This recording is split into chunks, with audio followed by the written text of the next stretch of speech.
Welcome everybody to the Defining Rob Show. This is a spin-off from the Defining Time Show and Rob and the Regulator on Fifth Wrist Radio. Now, Fifth Wrist has been set up to do brutally honest watch reviews for the community, and it's been set up by enthusiasts and for enthusiasts. So please like and subscribe to the podcast because it all helps. My name's Anthony. I'm from Defining Time, and I'm joined by my co-host Rob today from Geneva Blue. Rob, how are you? Yeah, g'day. I'm very well. How are you? Fantastic. Friday night, and we've got a very exciting show tonight. So drink in hand and a good show coming up. I'm a bit embarrassed, and I'm always in admiration of your intros and stuff because you're so professional compared to the Rob and the Regulator show. But anyway, we don't want to carry on about that. We want to introduce our guest. We've got a gentleman here from Switzerland. We've got Edouard Moser. Edouard Moser. There you go. Good start. Edouard Meylan from Moser. Sorry, Ed.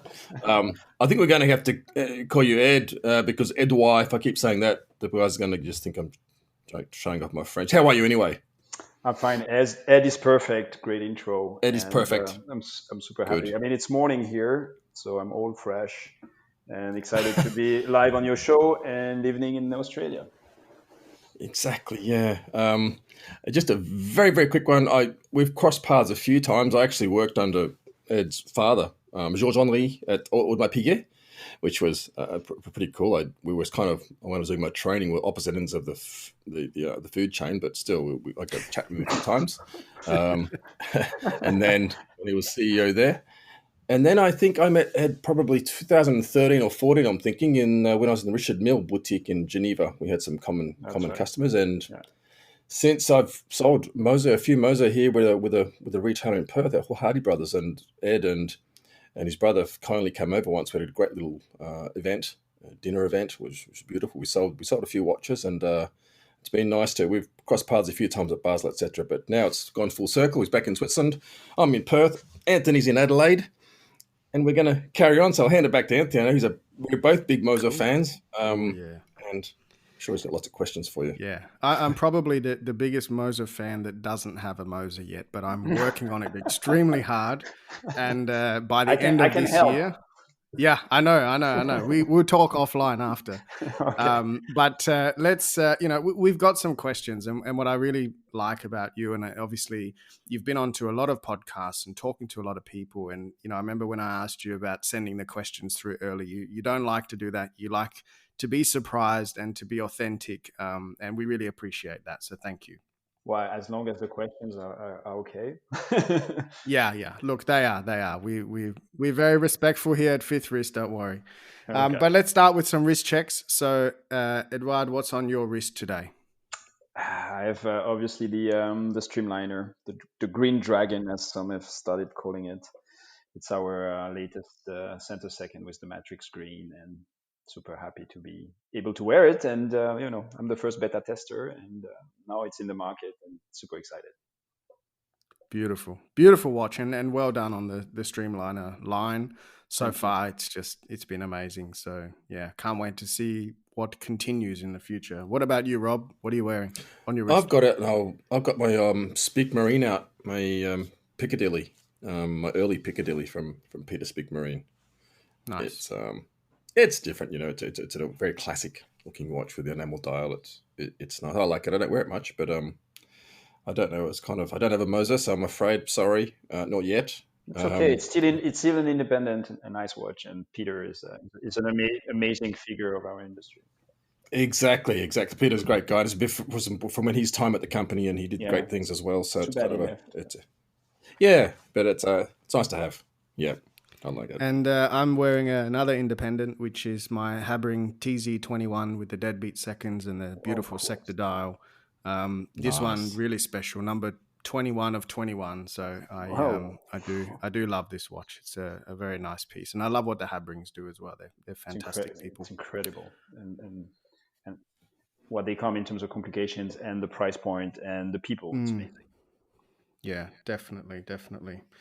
So cool. Let's get into some of the questions. And I think what I really wanted to do, and I mean, I'm just going to be really honest here. And you are so connected to your customers, but the community, and you do a lot of podcasts and YouTube videos. And I think, I remember the last time I reached out to a CEO to try and get him on the podcast. I won't say which company it was from. He said, no, but if I wanted any information about watches, he could point me in the right direction and get someone in touch with me to buy one. So I just think it's fantastic what you do. And so being so connected to your customers, and yes, your watches speak for yourselves, but how does it feel knowing that some people buy your watches because of the connection that you have to your customers and to the community? Well, I don't think it's just because of me. I think we are a connected company. I think Rob has met some of my team. You referred to Bertrand, probably Nicholas, Oli, and all those guys. They're extremely connected. I think everybody feels part of the family, and we're super proud and excited about what we do.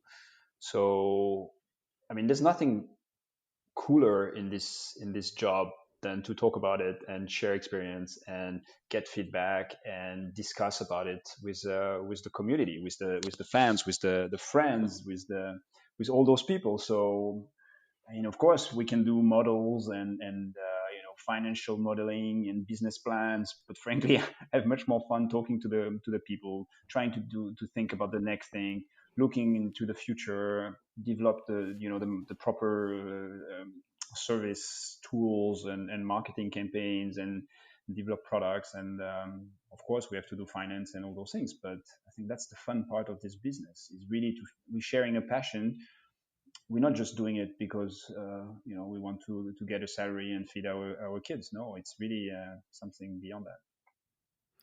And so how do you keep it positive and I know positive is probably not the right word, but when you're doing so many podcasts and interviews and things like that, and quite often being asked very similar questions, but just in different ways, and you're sometimes having the same conversations over and over again. How do you keep it exciting so that you can continue on in such a fantastic way that you do? Well, I question that a lot. I'm saying, wow. Sure. First, I don't think I do that many podcasts, but recently I've done a little bit more. I think that's the last 6 months, the reality that we are traveling less. But in the past, it was more, one-to-one interviews, and then it would be either on a digital platform or in a magazine. But today we do more of those. And I question myself. I'm sometimes, oh my God, I've told that story a few times, and I'm sure there's many people who see it, and they're like, oh, again, saying the same thing. So, and it's difficult because you cannot reinvent everything. At the end of the day, we're trying to tell our story, and it's still the same story. So finding new angles all the time is difficult. And I'm sure people must say that. It's like, oh my God, I've heard him saying this already 10 times, and let's move to something else.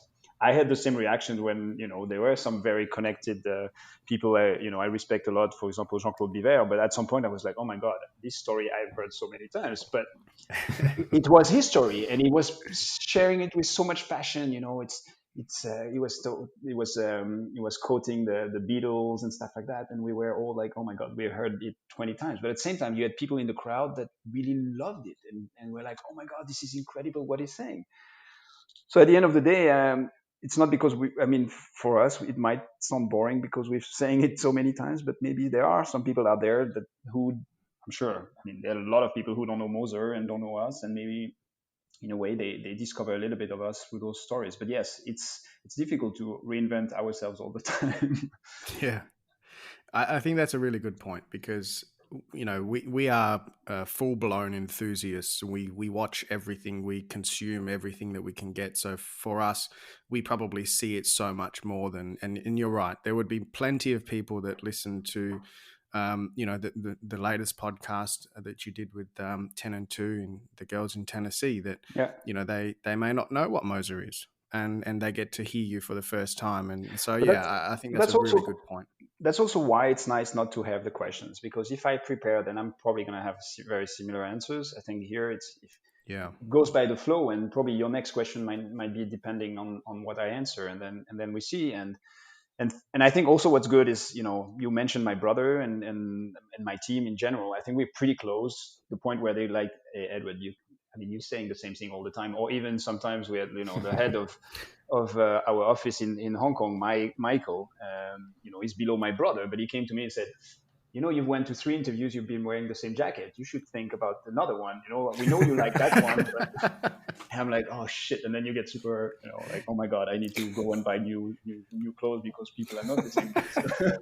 So I think if you have people around you that feel comfortable giving you those feedback, then, then you start thinking differently, and maybe it forces you to find new ideas and change clothes regularly. I think the worst thing is to have too many yes men around you, for sure. That's not the case. Definitely not. I wanted to check. I'll get in whenever Anthony goes quiet. I'll jump in with a question, because I thought he was going to have lots of a string of questions. But I love the marketing, the disruptive marketing and stuff, and some of the ideas you come up with. Is that and really your thinking? Is that a team effort, or how do you come up with these marketing ideas, which are quite different? To be honest, the first ideas, most of them were, well, I think most of them, if not all of them, were mine the first years, because it was a time where, we when I came in, there was the old team, and we didn't come and change everything right away. I mean, it took time. I mean, we kept a lot of things and we kept a lot of people, but some had to go. So in the beginning, you need to establish a little bit your language, your ideas, your vision. I'm the son of, my father, who was known in the industry. So a lot of people saw me also coming in as, of course, Yeah, he of gets his course. job because of his father. So you need to establish yourself and get the respect. So in the beginning was a lot of mine, and then we built a team around us with my brother and a few other people, and then they started. I mean, the people we kept, or the people that came in, were people who actually fit those ideas, or were creative enough to add to the ideas, and eventually they were the ones stimulating and bringing more ideas. So I think there was a first phase where it was really me or us, and then it became more really a teamwork. And I'm super excited to see today. I mean, you were telling how connected I am, but today everybody's connected in the company, and I don't have to tell them to be connected. They know that they need to send a letter by hand to certain customers, or respond within that number of hours to any request on any platform, etc. It's just become kind of natural because it's the way we are, and the people we have chosen to work with, or who have chosen to work with us. So it becomes slowly natural, and they bring more and more. I think the more we move forward, the more the people contribute. Absolutely. I think when Rob's talking about sort of controversial or disruptive marketing, I think, Moser is fun, it's impressive, it's controversial, but it's also traditional. And so when you're coming up with new things or looking to the future, because you've got that brand that is controversial in some ways, but in other ways it's fun and exciting. Do you feel the pressure that the next thing always has to be not so much polarizing, but has to be different, has to be impressive all the time, when you're making a new line or thinking of something to do differently? Until a couple of years ago, yes. I think we had every year, like, we were in this phase where we had to establish ourselves, establish our codes, establish our language, establish our image. That's why I like, and that's where I go into this thing that I say every time, and my brother will tell me, "Oh, you said it again." But I feel like we were into these teenage years, and a brand, even though we are 192 years old, I took over in 2012. Well, we bought it in 2012, and I started 2013. And you take things and you modify, you try to keep certain things, but at the end of the day, you come in the middle of, I don't know, 500 Swiss watch brands, and you want to try to find your spot in there. And it's like a teenager who, developing its personality, and for that they need to fight against its parents and be emancipate. And we went through that, I think.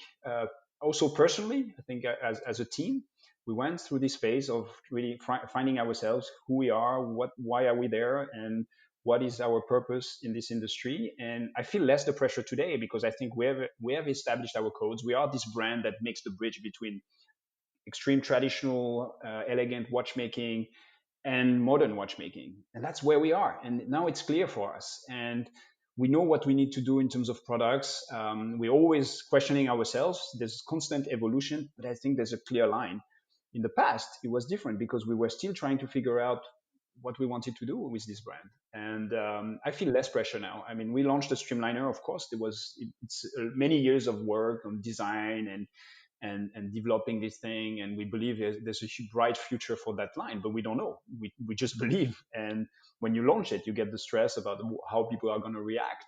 But at the same time, I think we went through a process very professionally with a clear idea that we need to create a singularity, we need to be different, we need to take risks, and we had done that. So I was comfortable that we had done the work.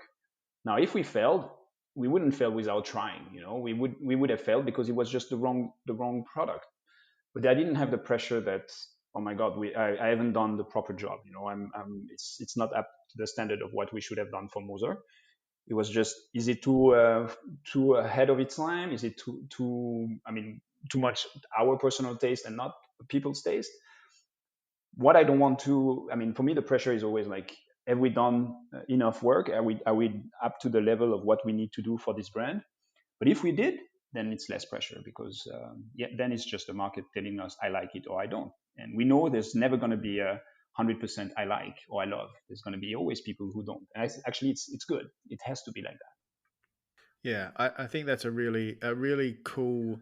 It must feel good for yourself that you've spent so long trying to establish the brand, but then now you've got the confidence to back in what you're trying to do and what you're trying to achieve. And I think we look at steel integrated bracelet watches, and what I love about the Moser and the Streamliner in particular is just the fact that you're always going to get something that's from something else or borrowed. And there's the old, the age-old Royal Oak Nautilus thing that's been going on for many years. But it feels like the Streamliner is completely new, even to the point of the single links connecting to each other, that they're not 2 or 3 piece and things like that. So I think that there's so much to be said in the risk of doing something like that. You're not really borrowing. And you put your signature fume dials on there using some new ceramic loom. It's just, it's so innovative. And yeah, that's not a question. That's just well done. What about well done? I'm not saying anything. No. I'm just saying thank you very much. How do you? Pleasure. Speaking of the Streamliner, with people like Jean-Marc Viderecht, I've seen it firsthand, the synergy and the stuff that goes on in Switzerland, your meetings and stuff. But just for our listeners, how would that process of working with someone like Jean-Marc start and evolve?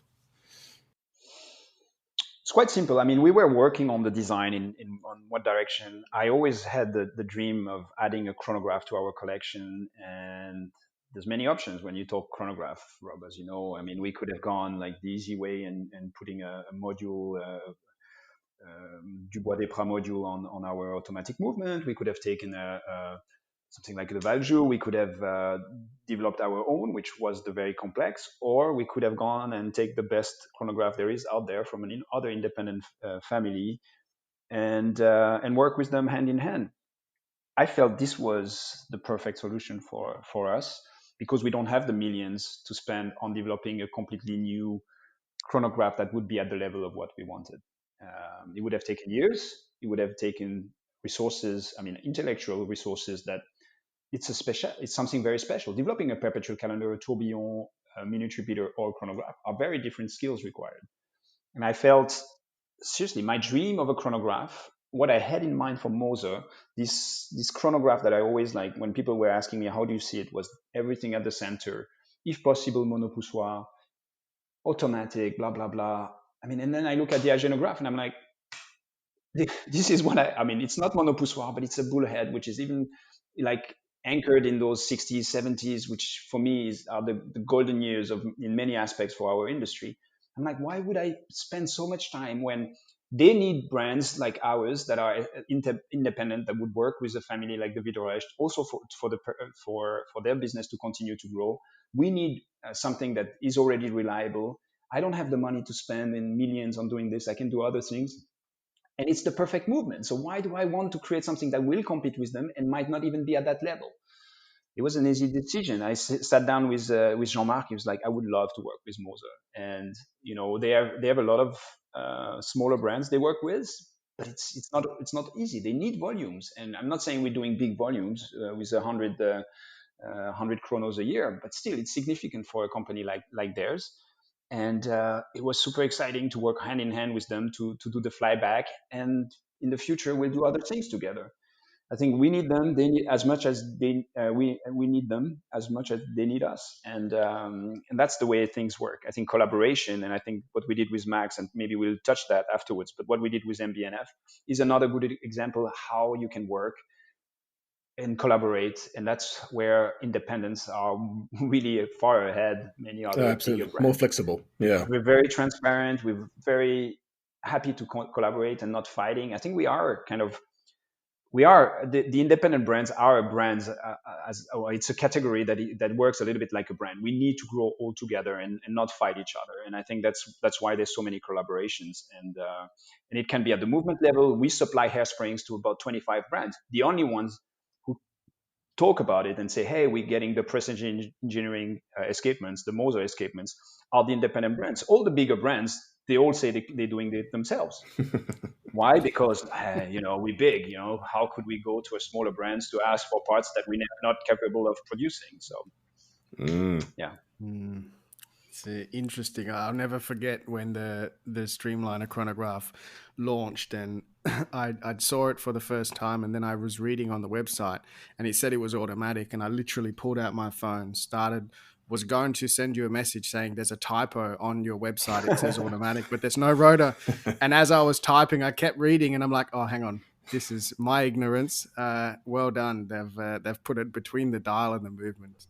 It's unbelievable. It's awesome, and especially with such a beautiful three-dimensional movement. I mean, the chronographs are some of the most beautiful movements, and a lot of people don't see the complexity of a chronograph.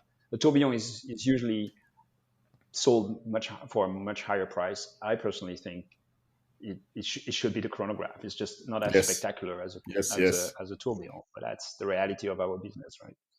The perceived value is higher on the tourbillon than on a chrono, but the chrono is just incredible, especially with those kind of chronographs. Yeah, and they fill up the back of the display case back in the case so well as well. There's no room, there's no excess space there. It's just completely that's very important to us, which is amazing.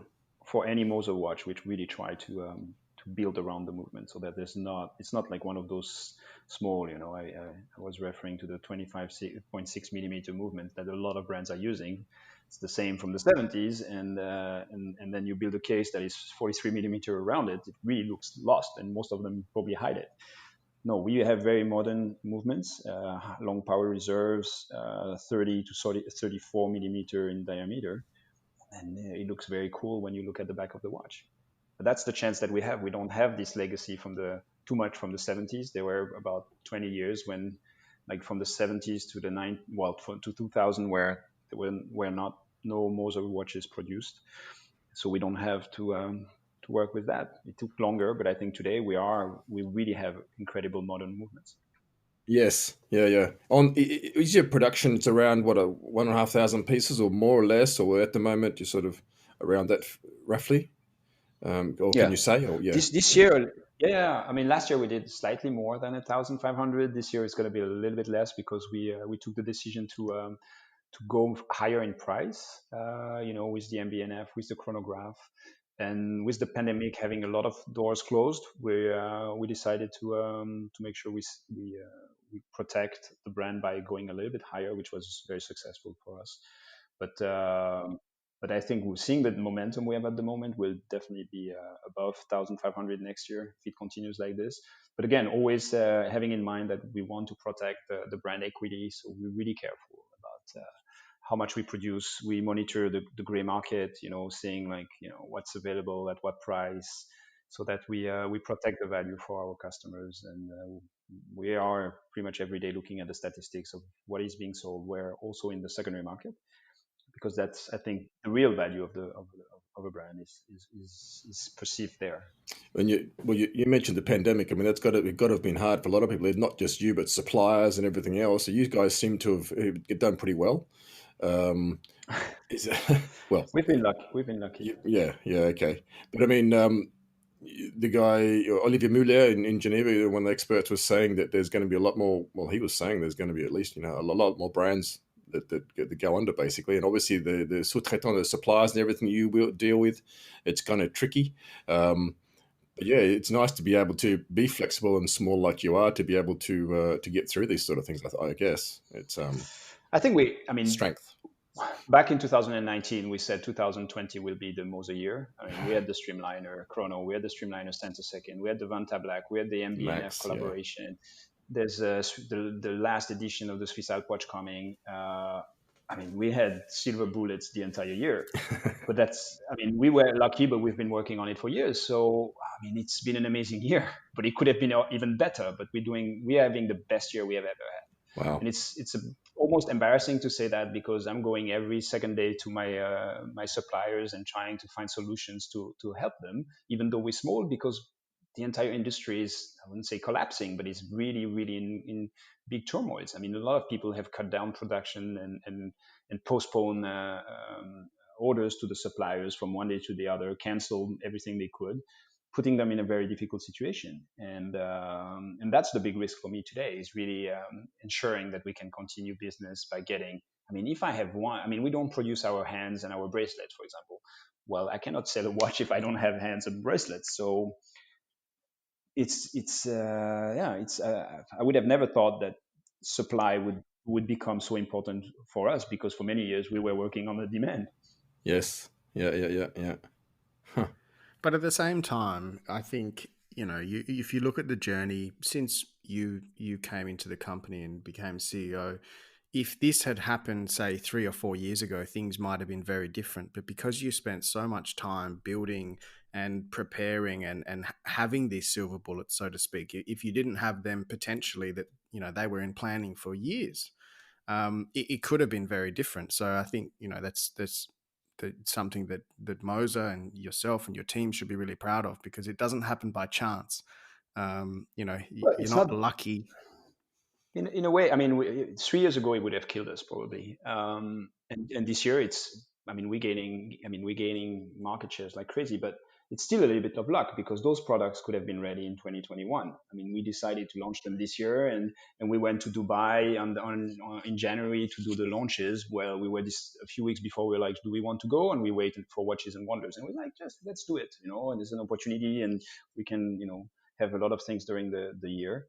And then we launched everything just before the pandemic, filled our pipeline for half of the year, and created a dynamic. Then we decided to launch the MB&F in the middle of the pandemic, when nobody was launching, with a strong message about collaboration, which I think resonated to a lot of people in the middle of that crisis.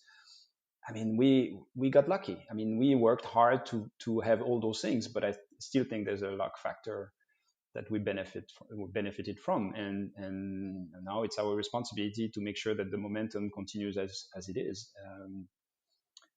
We've been working very hard to get that momentum, and we know how fragile that it can become. So we're not too excited. We're just trying to be as pragmatic. That's a word we use all the time. Pragmatic. It's what Max told me when we worked together. He said, "Oh, there's one word I learned from you. Pragmatic." That's for us, that's what saved us, being pragmatic. Definitely.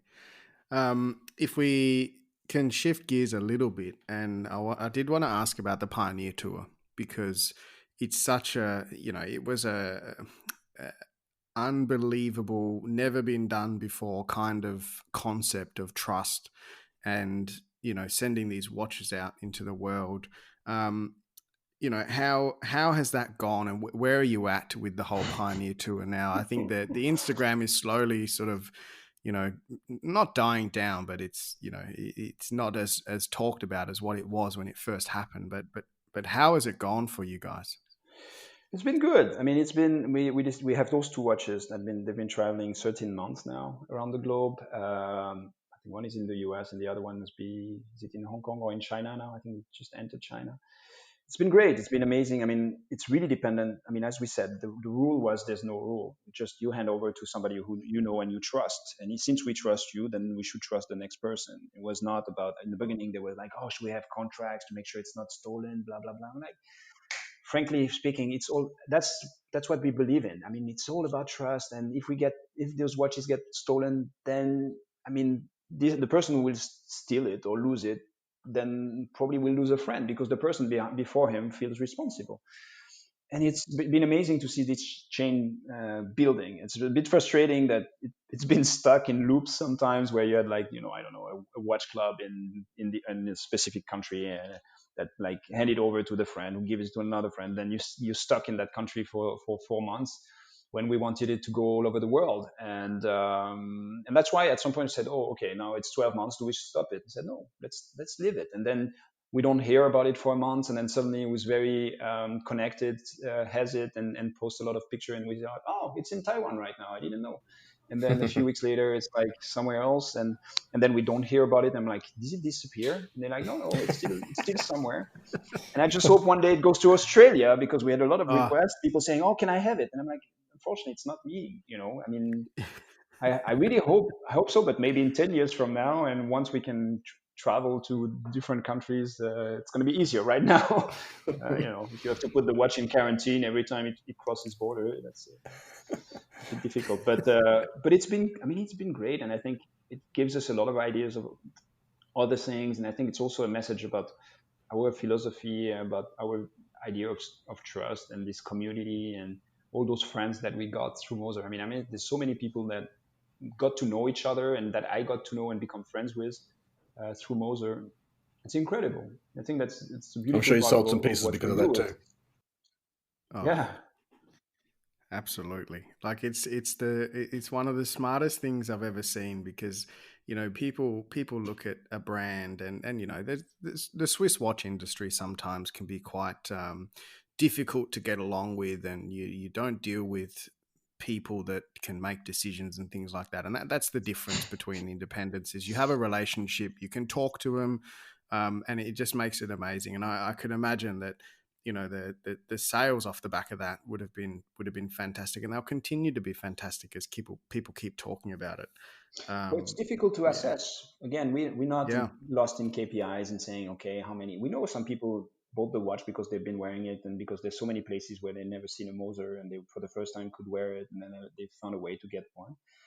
But at the end of the day, that was not the most important thing. I mean, for us, it was really about being part of everything we do. It's just an additional piece to the puzzle of this community that loves what we do and expect us to be there and bring the watches to them, and sometimes be there for the service when there's a problem, and preview something to some others, and just be there and surprise them. And we'll continue to do that. And I think that this idea of trust is very important to us, and that was a way also to symbolize it, saying, I mean, there's some very amazing people out there, part of this Moser community and beyond, and they want to share their passion for it. And we're not a brand like paying for ambassadors and people to talk about us, etc. We are more like this kind of crowd generated brand in a way. And because the brand is the people in a way. It's the people who create emotions and understand those emotions.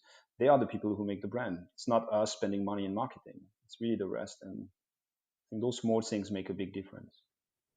Yeah, it's unbelievable, and it's so smart, and it's so genuine as well, because it is hard to you can't tell what's been sold, and it doesn't matter. The point is that people are talking about Moser. We trust in the community, and it's just amazing. And I think another thing that comes to mind about what you did a couple of years ago was removing the Swiss made from the dials. And I wanted to ask, looking back now, have you achieved what you set out to do with a strategy like that on your watches? I believe. I mean, said when we decided to remove the Swiss made, I had a lot of retailers saying, you're going to lose a lot of customers who are looking at the Swiss made when they buy.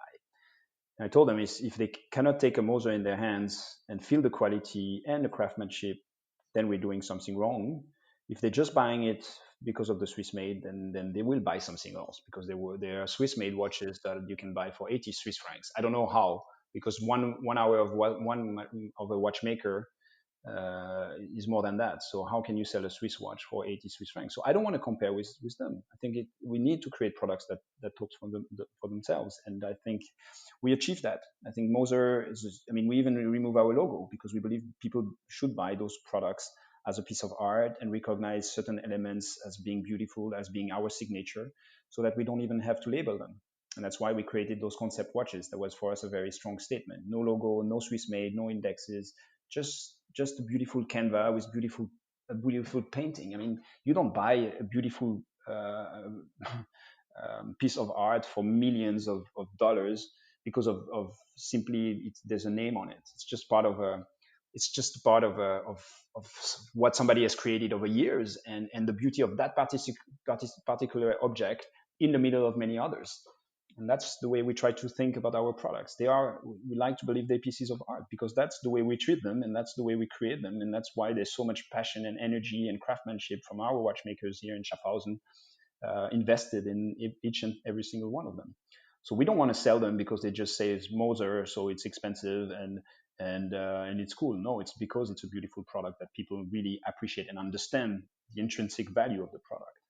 I think there's too many brands where they spend more money, and we tried to talk about that a few years ago, which was a difficult subject to talk about in this watch industry. But there's too many brands where it's only about marketing. And when you were talking about people before, when you don't have people like my team, like my family and our community, well, what do? Then you pay football players and Hollywood stars to compensate. Well, that's the total opposite of what Moser is.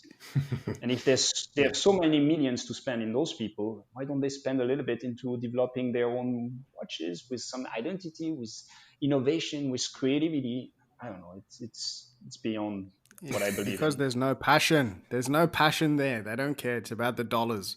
It's not about what you guys do. Create beautiful masterpieces. I don't believe they work in this industry without passion. There must be passion. I think it's just the structure, the organization that's put around it that kind of breaks it.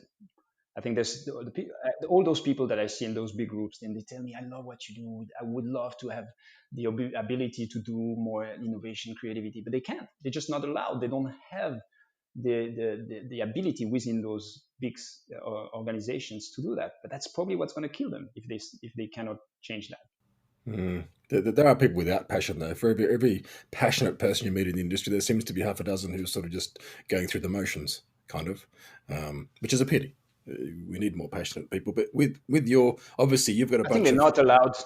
Yeah, true. I don't think they're not passionate. I think they're not allowed to be. A lot, yes. The people, yeah. You've got a good team, obviously. Can you give us how many people in Schaffhausen? Do you have a what's the roughly size of your team, ballpark? I mean, in Schaffhausen, there's about 65 people. Oh, right, okay. And then we have people in Hong Kong, in Singapore, in Dubai, in the US. So it's about 75 globally. Right, okay. So yeah, and that's probably a bit small. But do you think you'll ever get to the point of being able to develop your own movement from scratch, or is that a goal? I mean, we do. I mean, we have from the 16 movements we developed in the last 15 years. The Chronograph with Ageno, we had the help of MHC for the minute repeater, minute repeater element. We worked with Streller on the perpetual calendar, but it's our engineers as well. But all the rest is internal. I mean, we develop, we construct, we produce, and we assemble all our movements in-house. Oh, okay. Yeah. That's quite impressive. Yeah.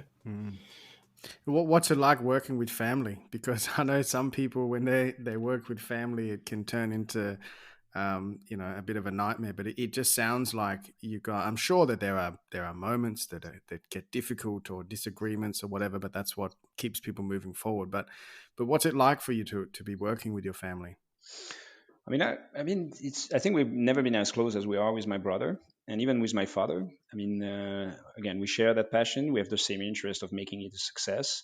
Yes, there are moments where we might have stronger arguments when it comes to products, but these are fun. These are fun because everybody brings their ideas. And to be honest, I learned a lot in the last 7 years, but my father as well, even though he had been 40 years in the watch industry, because running. When I started running Moser, he would tell me, you have to go to your retailers and tell them it's like this and like that. I'm like, yeah, well, that's maybe what you did with AP, when you can go and close them down or tell them you're cutting their margin. Well, at Moser, you thank them if they accept to talk to you. So you learn quite a lot, and you discover also who your real friends are and stuff like that. So I think there was a learning process on all sides, but no, it's fun. I mean, I talk to my brother pretty much every day. My father is very involved also when it comes to products. He would like to be more, but sometimes it's also good for us to be in charge. And but it's fun. I mean, we have a lot of interesting discussions, and everybody brings to the different concept their own ideas. I think even people outside the family. I mean, we have some people tell me like, "Is that your brother?" It's like, "Oh no, like, he works for sales." But I think we treat a lot of people, I hope they feel part of the family. I think that's what I hope. Maybe if you ask them. If you ever need any Australian employees, you've got my email address now. You can just let me know. I'd be more than happy to spread the beautiful word of Moser here around the country anytime. I'll keep it in mind.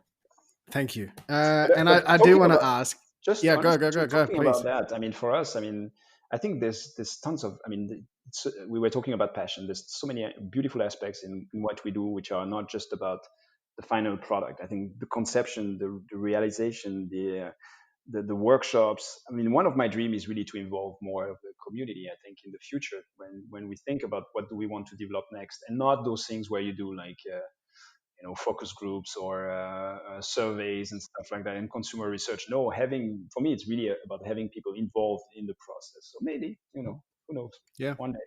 But I think as well, like when you yes, it is sometimes about the end product, and it needs to meet the market and etc. And it needs to sell basically. But at the same time, if you can love the journey and the process that you go through, and the fun that you can have when you go back to the drawing board and then try something, or this didn't work, go back again, it just makes the end result so much more exciting and fulfilling when you actually get there. So it sounds like that's what you guys are doing. Yeah. Having fun along the way. Has to be. Now, I do want to ask one question about the Pioneer, because that's the one that I have my eye on. So the only thing I'm having a really hard time, I can't buy all three. And so I'm having a really hard time picking one. I think I'm settling on the blue, but I want to know, in the future, is there anything else coming maybe next year, something in a different color? You don't have to answer. Honestly, you don't have to. I will. I mean, okay. The midnight blue that you're looking at, I think it's the steel, is something we stopped a few months ago, because it was, in terms of volumes, what we were selling the most, and we wanted to make sure that we protect it. So we stopped it. Now we have the green. We just released the red, which is very surprising to me how many people love red, because I'm more of a blue and became more of a green person. But it's incredible. We have the funky blue on DLC, which is a beautiful piece. As of the future, I think there are the things that will be coming. I'm not sure we're going to have next year another color in the center second, but there's going to be quite a few new pioneers next year. But more on the complication side. There's something around the escapement that we're working on, but in a different price point. It's going to be significantly more expensive. There's going to be something in the, I mean, I can't remember in Australian dollars, but at the moment we start around $12,000 for the normal one. There's going to be something that will be slightly below double the price, but with something very, very cool at the escapement level, and then something a little bit more crazy. But there's going to be definitely, next year is going to be interesting on the Pioneer collection. I know I'm not selling the normal collection right now, but this is going to remain as it is, because it's actually, I think, if you look at independent watchmaking, having a fully in-house manufacture movement from an independent with a beautiful dial, etc., there's nothing else. And that's why it's been successful, and we will continue. And no, we're not going to have 20 new colors in the next couple of years. No. There might be one color within 24 months, but that's going to be pretty much it. And one thing we're trying to avoid is limited editions for the Pioneer and the Streamliner, because we slowly now, the brand is, as I said, has evolved to a point where we can afford. We had to stimulate much more the market in the past by having a lot of limited editions. It's going to be way less now. Very cool. Well, thank you so much for that insight because it's I love to know that great things are coming. I think I've got one more question. Rob, do you have any more Just one questions, or off on we a can tangent maybe start to wrap afterwards. up? Yeah, you go though. Okay. All right. I just was interested a little bit in I do see these beautiful Moser pocket watches that come up for sale every now and then on Chrono or things like that. And obviously, there was a bit of a break in production, and then it was purchased, and then it was purchased again by your family. So with people that purchase those old pocket watches and things like that, I mean, some of them are absolutely stunning. They made some beautiful things in the early 1900s. Is there anything, has that sort of part of servicing or anything like that, is that completely gone? And I can understand if it was, but what's your view on some of those old pocket watches and collectors? Because once they buy Moser, then they're in. They got to have everything. So that's part of it, I suppose. Well, I'm a big fan of antique watches. I used to collect actually pocket watches, minute repeaters, because they're pretty cheap, and that's my favorite complication. So when it comes to Moser, I mean, unfortunately, the problem we had was there were a lot of archives in Russia, and in 1917 the brand got nationalized and split in two. So we lost a lot of the archives. So we don't have a lot of information. I get every day emails from people asking about, hey, I got this watch. Can you tell about it? So it's difficult. We have a museum and we're buying watches. We have beautiful things, also collaborations between Moser and Fabergé. See, there were collaborations over 100 years ago. We have beautiful watches from even the father and the grandfather from Heinrich Moser. We have many watches from the 19th century, from the 20th century. What we're missing are watches from the 80s and 90s, 1980, 1980s. But for the rest, I think it's important. Again, I don't have a lot of archives, but we're training watchmakers now to service them. We cannot service everything. It's pretty expensive. When you buy a pocket watch, usually you can find some which are not gold for, I don't know, a few $100s, and you can find some Grande Complication for a few thousand, which I think is money well spent. But the problem is when you service them, especially the entry level, it costs quickly a lot of money because you need to reproduce the parts and you need to find somebody who can do it, and then not many. So you end up servicing a watch that maybe cost you $400 and you spend a couple of thousand to service it, and the value is not into it. So I would say focus on the higher end gold cases, if possible with complications. It's the same for Patek, for AP, for all those brands who have antique watches, because that's where the value is. Everything that is very simple movements, they're beautiful, but make sure they work so that you don't have to service them. No, it's really good advice. Thank you for that. And again, we always have the possibility to help service it or repair it, but in many cases we also have a network of people we can recommend who do it better, because that's all they do. That's their But job. Yeah, it's of not cheap. course. It can quickly run into the thousands and tens of thousands. It's so crazy from a watchmaker's point of view. Um, just off on a total tangent, Ortlans. Ed, what's we've seen a few, sort of hybrid ones in the Swiss Alp watch and a few things where you've used Ortlans stuff. What's happening with that brand now? Is it still chugging along? New things coming up? What's the story? I used to know Guillaume, but obviously he's not there. I don't think anymore, is he?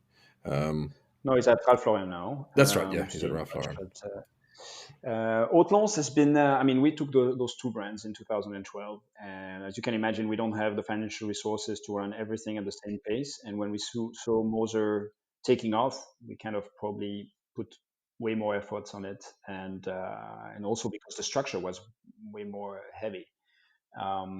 Today, with Moser really like growing with this momentum, etc., it gives us a little bit more time to spend on Haute for me, for my brother. And also we have decided to fully integrate it into the Moser structure. So now it's my team is doing a little bit of both. Obviously, probably 90% Moser and 10% Haute. What's interesting is there's a lot of things we can leverage from one to the other, and even on the movement side, we have things that we developed for Moser, and we're like, nah, that doesn't work. It's not it. It's not us. It would have been maybe 3 years ago when we started the project, but today it's not anymore. But it's open. So we're working on some very interesting stuff. And because of Moser's size, and the efficiency that we managed to put into place. I mean, you see it in our products. I think our products are not cheap, but I think if you look at value for what you get, considering what we do and what's Moser in terms of size and everything, I think we're pretty good, and that can be very beneficial to Haute-Lance. So you can expect more and more novelties. There's a couple of very interesting innovations, a little bit in the same directions as what we've done with the Sphere, which was an amazing product. Just the brand doesn't have the power that maybe Moser has developed over the years now in terms of media presence and visibility. But this product deserves way more than what it got, and we have plans to continue to develop that and additions to that collection. And that's good to hear. It's a great little brand. I guess it'll always be smaller, but you're going to have new stuff in the pipeline. It's tough. It's tough. I mean, you see how many independent brands there are, and you see how many are doing well today. There's not many, huh? Maybe MBNF, maybe Ressence, I don't know, and us. And it's tough. It's tough. So doing two in parallel, it's not easy. And also, we need to disconnect, because I feel like, I dream Moser, I live Moser, I breathe Moser, and sometimes you have to say, okay, let's stop and do Haute-Lance. You get called Moser by podcasters. Yeah. Not the first time. Probably not the first time. Ed Moser. Not the first time. Oh God. Awesome. It happens. But you can be at the end of your day and be suddenly like, oh shit, I had to do something for Haute-Lance, and I completely forgot. Right. So that's embarrassing, but that happens. Cool. Well, I think Don't tell my father though. Sorry, Rob. No, good. I was just going to say, look, I think obviously you're a very busy man, and we can't thank you enough. So we'll start to wrap up now. But I did want to just bring up one thing, and I'll actually send you a link when we finish this. But on Fifth Wrist, the website, the idea is that people that own watches come and review their own watches instead of media or journalists and things like that. And there's a recent review that went up last week on a Moser, which is the Blue Lagoon. So the concept, I think it's the Endeavor, and it got a rating from this collector who has over 100 watches of 97 out of 100. So I'll send you the link so you can have a look and read the article that one of your collectors has written on a beautiful watch. Brilliant. Are you trying to say that journalists are not always objective? Well, see, you know how sometimes you're disruptive in the market. Well, at Fifth Wrist, that's what we're trying to do as well. But we'll see what happens. Okay. They always tell the cool. truth. That's though. very cool. That's very cool. But no, I'll send you the link so you can have a read anyway. I think it's very cool, and it was written by Horology Anglage. There we go, on Instagram. So Horology Anglage, so you can go and check it out. But look, thank you so much, Ed, for taking the time to speak to us. I've wanted to talk to you for a very long time. And I can't thank you enough for coming on to our show tonight. So thank you. Yeah, thanks. Great. We need you guys, and good job. And really enjoyed the discussion. Thank you very much. Excellent. I hope I didn't answer. Thank you. Using the same answers as usual. No, and you know what? It was funny because I had to really think about some questions because it's hard because it's one of those things. But no, you did very well. So thank you so much. For everyone else, as we always say, please head over to the website fifthwrist.com. If you want to join our Slack group and get involved with some of our conversations, come onto the podcast as an enthusiast. We'd love to hear from you. So just email me at anthony@fifthwrist.com and we'll get you involved with the rest of the crazy people that we have in this wonderful community. So thank you, Ed. Thank you, Rob. Thank you. And for everyone else, stay on time.